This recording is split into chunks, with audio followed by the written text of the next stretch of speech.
नमस्कार भक्तगणों, आज हम आपको नवदुर्गे व्रत की एक ऐसी कथा सुनाएंगे जिसे सुनने के बाद आप भी नवदुर्गे व्रत करने लगेंगे।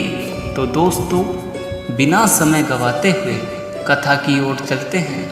दोस्तों, जैसा कि आपको पता है, नवदुर्गे व्रत 3 तारीख से शुरू है।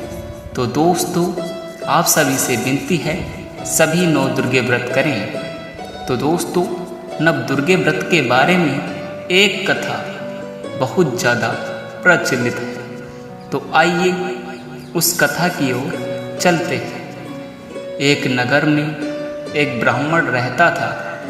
वह माँ भगवती दुर्गा का परम भक्त था। उसकी एक कन्या थी।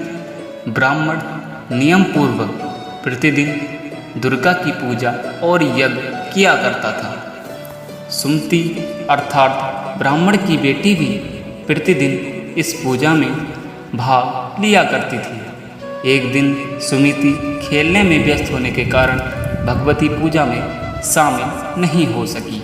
यह देख उसके पिता को क्रोध आ गया और क्रोधवश उसके पिता ने कहा कि वह उसका विवाह किसी दरिद्र और कोढ़ी से करेगा। पिता की बातें सुनकर बेटी को बड़ा दुख हुआ और उसने पिता के द्वारा क्रोध में कही गई बातों को सहर्ष स्वीकार कर लिया। कई बार प्रयास करने से भी भाग्य का लिखा नहीं बदलता है। अपनी बात के अनुसार उसके पिता ने अपनी कन्या का विवाह एक कोढ़ी के साथ कर दिया। सुमति अपने पति के साथ विवाह कर चली गई। उसके पति का घर न होने के कारण उसे वन में घास के आसन पर रात बड़े कष्ट में बितानी पड़ी।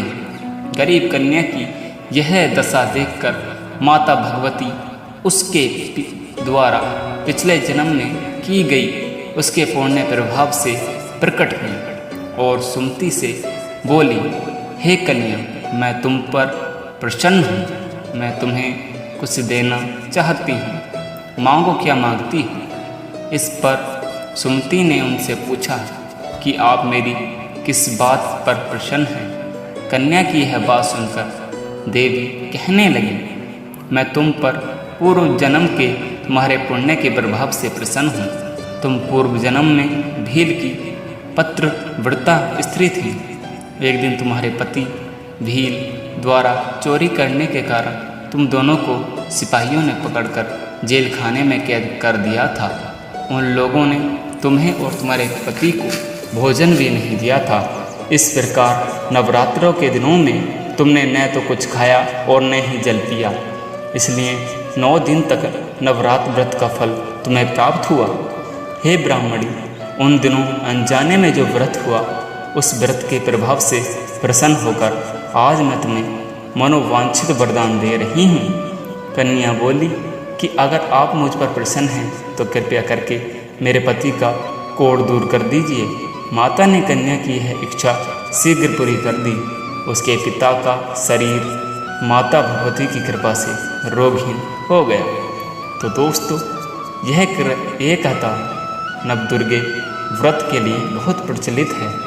तो दोस्तों, आपको यह कथा कैसी लगी हमें कमेंट कर बताएं और वीडियो को लाइक करें, चैनल को सब्सक्राइब करें। जय लक्ष्मी माता, जय दुर्गी माता।